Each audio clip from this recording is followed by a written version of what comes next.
Hello everyone, I am King Mac, and I'd like to thank you all for watching this feature presentation on YouTube. Be sure to enjoy a hot fresh cheeseburger, along with some french fries and a tasty milkshake, and a nice soft drink.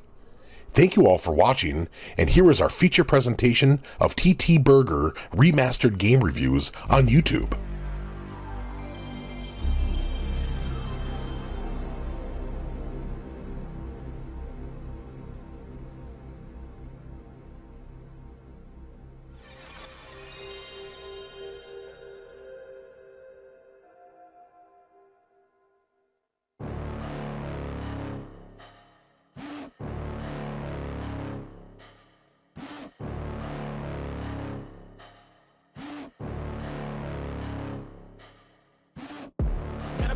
Oh!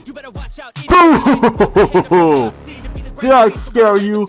Well, I hope I did, because we are back with more Halloween-themed game reviews here for the month of October and November, all month long. Looking at horror-themed games with Halloween themed and more. And I'm your host, Tony, back for more. Another TTBurger Remastered game review, to be exact. Episode 11 of my Remastered game review is part 1 of one part. And continuing the Halloween season, today's game will be a Halloween-themed game that is a 3D platformer that was inspired by Warner Bros. Shows such as Tiny Toon Adventures, Animaniacs, and Pinky and the Brain, starring a devil-like character from Jersey. And before we get started here, I want to give a shout out to everyone who has supported this channel for the last 7 years. If you guys, the channel would not be as big as it is today. From the bottom of my heart, I thank you all, because this channel is growing bigger and bigger each day. Now, before we even get started here, we need to go check on our co-host, Jackalburger, and see how he's doing. I'm sure he's looking forward to some more games here to talk about. Jack, yo dude, what is happening, my man? Tony bro, I am so excited for today. What is up, Jack? What is making you excited for this review? Tony, this game has pumpkins in it, lots of pumpkins and jack-o'-lanterns. This is what I've been waiting for so long. My wish came true. I am one happy Jackalburger. That is right, Jack. We have pumpkins in this game. Your favorite, definitely. Tony, I am beyond excited. Start your review, please. I can't wait any longer. You got it, Jack. We need to get started here, shall we? Yes, Tony, go do it right now and review it. Okay, bro. Do not get too excited here, so here we go. We're going to be looking at the PlayStation exclusive, Jersey Devil, on the PlayStation, released on June 16, 1998. A little, not released around Halloween, but it was in the summer, but still, playing the game around the Halloween season is definitely worth it for sure. Jersey Devil, in my opinion, is actually a really good game. The critics and a lot of people hated this game, bashed it. I remember GameSpot gave it a 5.2 out of 10, and IGN gave it a similar score as well. People called this the Crash Bandicoot ripoff with a Halloween theme to it. It's not worth your money, they were saying that, and blah blah blah, take our word, it sucks, and yada yada yada. Well, let me tell you something here. This game is not bad. It's not perfect, but it is a fun, amazing game. Sure, I have my own problems with it, but I enjoyed this game, and any fan of 3D platformers will as well. I'm sure fans of the Halloween season will enjoy it too, and fans of pumpkins and Frankensteins and mummies and bats and killer tomatoes and vegetables and stuff and evil plants and more will enjoy this. Jersey Devil's story starts off with the animated cutscene like a cartoon that references to Warner Bros. Cartoons like I mentioned earlier.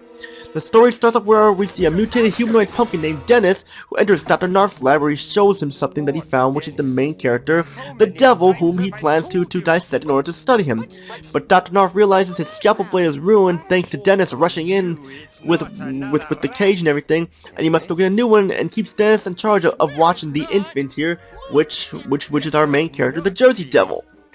Then Jersey Devil is almost attacked by one of the mutant plants Dr. Narf has in his lab, and the infant devil runs amok in the lab. And then when Narf returns, Jersey Devil is holding a bottle of nitroglycerine, and he drops it, destroying the lab, sending the Jersey Devil flying away to the nearby town of Jersey, hence why he gets the name Jersey Devil.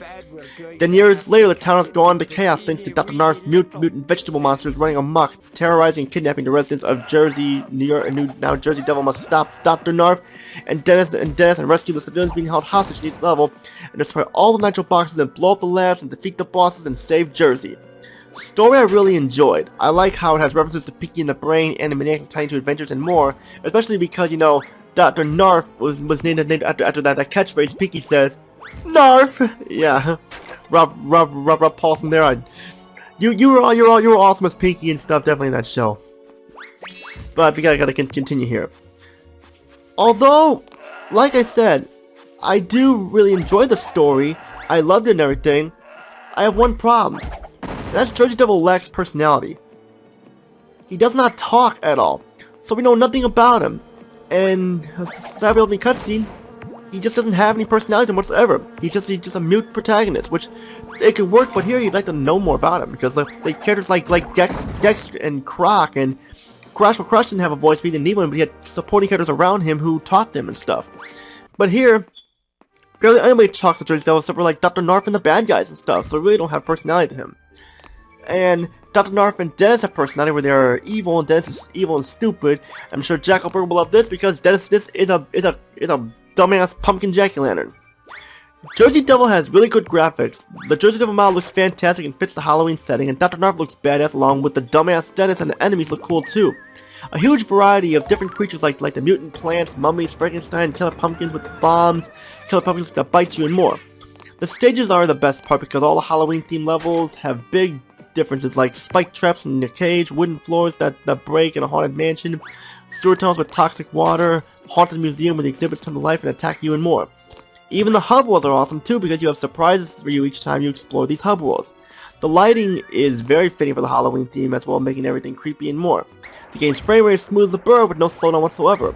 The opening cutscene is very detailed even though it is in 240p format. It was the best for the PlayStation standard with the cartoon look and more. But there are clipping issues where Jersey Devil and enemies will clip through walls, and other times just common and PlayStation, but here's annoying and you can get stuck. Jersey Devil also shines in the sound department with crisp voice acting that feels like Halloween and with crazy people talking and more. Although it would have been nice if Jersey Devil had lines of dialogue, but that is not the case for the game. Even the enemies sound cool with their grunts and more. The music I also enjoyed. Some are Halloween haunting, some are groovy, and some are unexpected but badass. Jersey Devil attacks sound cool, and it's funny when he gets hit and stuff like that. It makes that classic sound. And when he dies, you hear that little jingle. It's like, "You fucked up, motherfucker. Try again." Jersey Devil has great gameplay aspects, but some are not so good. But for the most part, the game is awesome. This here is one of the best 3D platforms on the PlayStation. Sure, it may be similar to Crash Bandicoot, but it is not a Crash Bandicoot ripoff. So get those thoughts out of your head if you think those things. There's the difference between a ripoff and like similarities to that. This game is not a Crash Bandicoot ripoff. This one was last time Crash could glide in the air and hit nitro boxes without dying, such that, and have pumpkins and stuff and everything like that. When could Crash throw TNT crates and stuff and everything? I stand corrected. Jersey Devil, your goal is not to only reach the end of the level, but you must destroy all the nitro boxes in each level and rescue the 2 hostages that are in each level as well. Now, it is not necessary to do this, but if you want the best ending, you need to do these in each level to 100% the game. You must first, before entering the level, destroy the nitro boxes in that level's hub world, and be sure you find them all in the hub world before destroying the remaining number, because if you miss one, you have to do it all over again, because when you exit the level, it resets the number of boxes, and you have to get them all over again, which can be a pain because some of the boxes are in dangerous areas. You must free the hostages from the cages. There are 2 of them in each level, which you must also do in order to 100% the game. Also, throughout the game, you'll find locked doors with a K on them. These are locked and they can be unlocked by collecting the letters that spell Narf. Once you get them, you go to the door and hit the door that unlocks and stuff. Jersey Devil can jump, punch, and do a jump spin. He can also glide as well to help you survive by falls and land safely on TNT crates without them blowing up and everything. The game is not really that tough due to the extra lives found in the levels and the checkpoint system where you hit a checkpoint box and stuff, and it lights the arrow to show you where to go. For power-ups, we have pumpkins. The orange ones, you get 100 of them, you get an extra life, while the white ones will refill your health. The boss fights are intense, and seeing Dennis or any of these bosses go nuts when they die is funny. Jersey Devil can also do some cool stuff in the levels, like there is a level where you challenge a crazed basketball player to a game of 5 points to win it, and when he die and when you lose, he throws a temper tantrum and goes crazy. And that is fun, playing a little basketball in the game along with sliding down a wet pipe, which can be fun too, especially in that bonus level. You can get all those extra lives and everything. These levels are broken up into parts with save points and more, but be careful when saving. If you miss a box without knowing, you fish level and you want to 100% the game, you need to redo the level all over again, like I said. There are also some issues with the game that I have a problem with. Jersey Devil, which is why I'm not get a perfect score. First, Jersey Devil cannot hang on ledges and he cannot swim. You have to tell me this is a badass character and he can't swim or hang on ledges, and it can get you killed. Second of all, while the game is easy, it can be tough because you die a lot by missing a ledge or an enemy hitting you and it makes you fall backwards off of a platform that can make you fall off and die. It is easy to miss nitro boxes and locked hostages because some of them are hidden in walls that can only be broken with a TNT crate and they can easily be missed. The enemies love to spam attacks over and over again, especially the pumpkins with the bombs and stuff and everything. There are a lot of death traps here that can take place before you even know it. While straightforward wise it is easy, the cheap deaths with missing the platforms and being hit by the enemies and not being able to swim can be a chore. Those are all the complaints I have with it though. Final thoughts, if you like 3D platformers and want a 3D platform with a Halloween theme to it, this is the way to go for sure because Jersey Devil is fucking awesome. Fuck what the critics say. It's better than a 5 out of 10 and stuff and everything. I give Jersey Devil a 9.5 out of 10. It is the best score to give it. It is an amazing game. It should definitely worth owning for sure. If you want a 3D platformer that's similar to Crash Bandicoot and other platform games with a Halloween theme to it. And that's what I gotta say about Jersey Devil. Hey Jack, you still there? Tell me your thoughts on Jersey Devil. Tony, that game was amazing. Look at all those pumpkins in the game to power-ups of the many enemies and more pumpkin-rific in my opinion. But why not be able to play a pumpkin though? That would have been awesome. Well, Jack, at least it had pumpkin-like stuff in it, that's for sure. Hey, I'd say it's still a fun time for sure, definitely.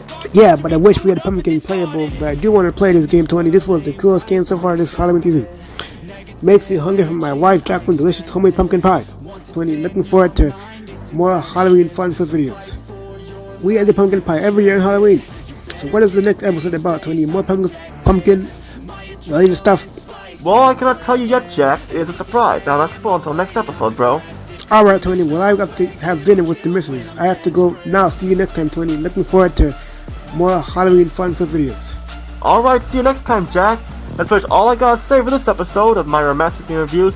Stay tuned, there's more game reviews coming up for the Halloween season, so be on the lookout for that. This is Tony, peace out, have a good day, and see you all in the next episode. Take care, everybody.